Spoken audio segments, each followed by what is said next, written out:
Friends அனைவருக்கும் என்னோட இனிய வணக்கங்கள். ஃப்ரெண்ட்ஸ் எல்லாரும் நல்லா இருக்கீங்களா?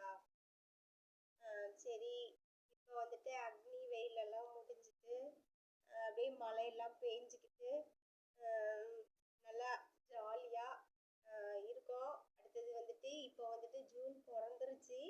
அதனால் குழந்தைங்களெல்லாம் வந்துட்டு நீங்கள் ஸ்கூலுக்கு அனுப்புகிற த்ரில்லிங்கில் இருப்பீங்க. அதாவது எப்படின்னா ஜூன் 10ஆம் தேதிக்கு மேலே ஸ்கூல்லாம் ஓப்பன் பண்ண சொல்லியிருக்காங்க. அதனால் நீங்கள் வந்துட்டு குழந்தைங்கள நல்லா கேர் எடுத்து பார்த்து ஸ்கூலுக்கெல்லாம் நீங்கள் அனுப்பிச்சி விடணும். அடுத்து வந்துட்டு என்னோட சிறிய வேண்டுகோளாக வந்து என்னோட வீடியோ பார்க்குற ஃப்ரெண்ட்ஸ் ஆகியவங்கக்கிட்ட வந்துட்டு என்னோட வேண்டுகோளை வந்து தெரிவிக்கலான்னு நான் இருக்கேன். அதாவது எப்படின்னா உங்கள் ஸ்கூலில் இப்போ அது எப்படின்னா 2 வயசு ஆச்சுன்னாவே குழந்தைங்கள ஸ்கூல் அனுப்பிச்சி விட ஆரம்பிச்சிடுவீங்க.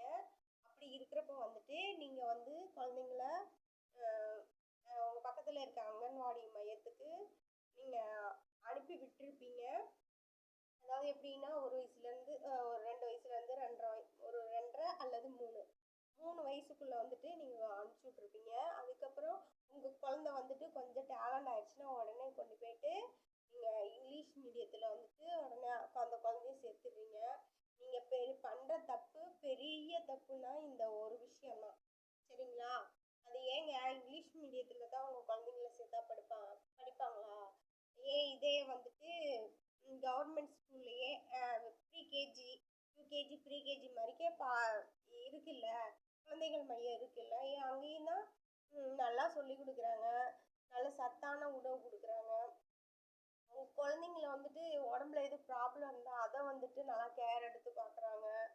உங்கள் குழந்தைங்களுக்கு என்னென்ன தேவையோ அவ்வளவும் அந்த குழந்தைகள் மையத்தில் செஞ்சு கொடுக்குறாங்க. அதாவது பெற்றவங்க நீங்கள் வந்துட்டு கவனிக்கிறீங்களோ இல்லையோ, ஆனால் வந்து கவர்மெண்ட் வந்து உங்கள் குழந்தைங்கள வந்துட்டு அப்படி கேர் எடுத்து பார்க்குறாங்க. அப்படியாப்பட்ட பள்ளியை விட்டுட்டு நீங்கள் வந்துட்டு பணம் கட்டி இப்போ 10,000க்கு மேலே 10,000 15,000 20,000 கட்டி கொண்டு போய் உங்கள் இங்கிலீஷ் மீடியத்தில் வந்து நீங்கள் உங்கள் குழந்தைங்கள சேர்க்குறீங்க. அது வந்து ரொம்ப தப்பு பண்ணுறீங்க. படிக்கிற குழந்தை எங்கேயா இருந்தாலும் படிப்பாங்க. சரிங்களா? ஒரு சிலர் என்ன பண்ணுறாங்க, நான் கெத்துக்கோசரம் சரி இங்கே போய் கவர்மெண்ட் ஸ்கூல்லையா நம்ம பிள்ளைய போய் நம்ம சேர்க்கறது, நம்ம இருக்க ஸ்டேட்டஸ்க்கு வந்துட்டு நம்ம பிள்ளையெல்லாம் ஹை லெவலில் தான் சேர்க்கணும் அப்படின்னு சொல்லிட்டு ஒரு சிலர் என்ன பண்ணுறாங்க, பெருமைக்கு பிள்ளை படிக்குதோ படிக்கலையோ பெருமைக்கோசரம் கொண்டு போய் இங்கிலீஷ் மீடியத்தில் சேர்த்துட்றாங்க. அது ரொம்ப தப்புங்க. சரிங்களா? எப்படின்னா நான் எப்படி சொல்கிறதுன்னா, அது வந்து படிக்கிற குழந்தை இருக்கு பாருங்க, படிக்கிற குழந்தை எந்த பள்ளிக்கூடத்தில் வச்சாலும் படிக்க வச்சாலும் அந்த குழந்தை படிக்கும். சரிங்களா? அடுத்தது வந்துட்டு நீங்கள் இப்போ இங்கிலீஷ் மீடியமே சேர்க்குறீங்க. இங்கிலீஷ் மீடியத்தில் சேர்க்குறப்ப நம்ம தொட்டது துரும்புக்கு எல்லாத்துக்குமே காசு. ஃபேனுக்கு காசு, ட்ரெஸ்ஸுக்கு காசு, புக்குக்கு காசு, அதுக்கு காசு, இதுக்கு காசு, எல்லாத்துக்குமே காசு.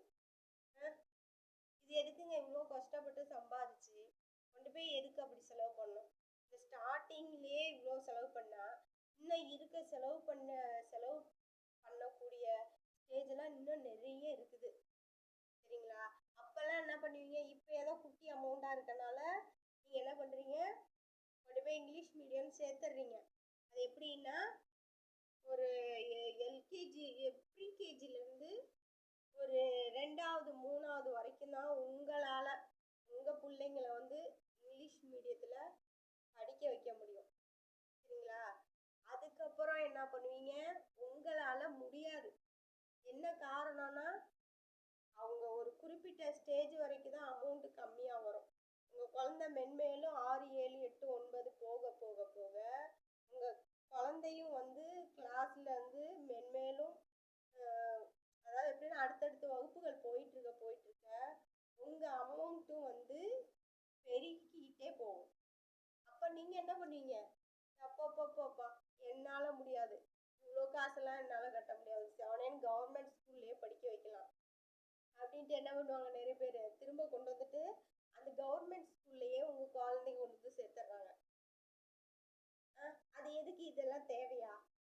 ஆரம்பத்தில் இருந்து அதை படிக்க வச்சிங்கன்னா இவ்வளோ செலவு உங்களுக்கு தேவையா?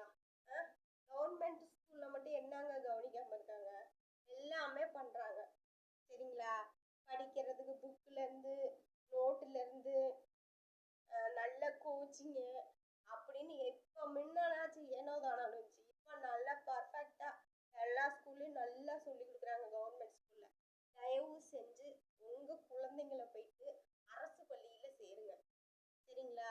நீங்கள் கோடான கோடி கோடீஸ்வரங்களா இருந்தாலும் உங்கள் குழந்தைய கொண்டு போயிட்டு அரசு பள்ளியில் சேருங்க. சரிங்களா? இப்போ வந்துட்டு இப்போ தனியார் ஸ்கூலில் படித்த பிள்ளைங்க, தனியார் காலேஜில் படித்த பிள்ளைங்க இப்போ வந்து மார்க் கம்மியாக தான் இருக்கிறாங்க. இதே கவர்மெண்ட் ஸ்கூலில் படித்த குழந்தைங்க மார்க்கையும் தனியார் ஸ்கூலில் படித்த குழந்தைங்களோட மார்க்கையும் கம்பேர் பண்ணி பார்க்குறப்ப கவர்மெண்ட் ஸ்கூலில் படித்த குழந்தைங்க தான் அதிக மார்க் எடுத்து ஃபஸ்ட்டாக வந்திருக்காங்க. அதை ஃபஸ்ட்டு நீங்கள் புரிஞ்சுக்கோங்க. சரிங்களா? முடிஞ்ச வரைக்கும் உங்கள் குழந்தைங்கள போயிட்டு அரசு பள்ளியில் சேருங்க. சரிங்களா? English medium English medium English medium அது என்னங்க இங்கிலீஷ் மீடியம்? அதனால் தயவு செஞ்சு என்னோட வேண்டுகோளாக கேட்குறேன், ஆரம்பத்துலேருந்தே உங்கள் குழந்தைங்களை வந்துட்டு அரசு பள்ளியில் சேருங்க. சரிங்களா? ஆனால் நீங்கள் அரசு பள்ளியில் உங்கள் பிள்ளைங்களை வந்து அரசு பள்ளியில் வந்துட்டு படிக்க வைக்கிறது வந்து ஒரு சிலர் என்ன பண்ணுறாங்க, கேவலமாக நினைக்கிறாங்க. இதே நாளைக்கு அது படித்து பெரிய ஆளாகி இதே அரசு வேலைக்கு போவேல சந்தோஷமாக என் பிள்ளை கவர்மெண்ட் வேலை பார்க்குறான் அப்படின்னு பெருமையாக சொல்லுவாங்க. அப்போ அரசு பள்ளியில் படிக்க வைக்க மாட்டாங்க, ஆனால் அரசு வேலை மட்டும் கிடைச்சிருச்சுன்னா அதை பெருமையாக சொல்லுவாங்க. ஏன் அதை ஆரம்பத்தில் இருந்து அரசு பள்ளியில் என் பிள்ளை படிச்சு அரசு பள்ளியில் படிச்சுட்டு என் பிள்ளை அரசு வேலை வாங்கினான்னு பெருமையாக சொல்லுங்க. சரிங்களா? நான் வந்து சொன்னது வந்து சிலருக்கு பிடிச்சிருக்கோ பிடிக்கலையோ அது எனக்கு தெரியாதுங்க. எனக்கு சொல்லணும்னு தோணுச்சு.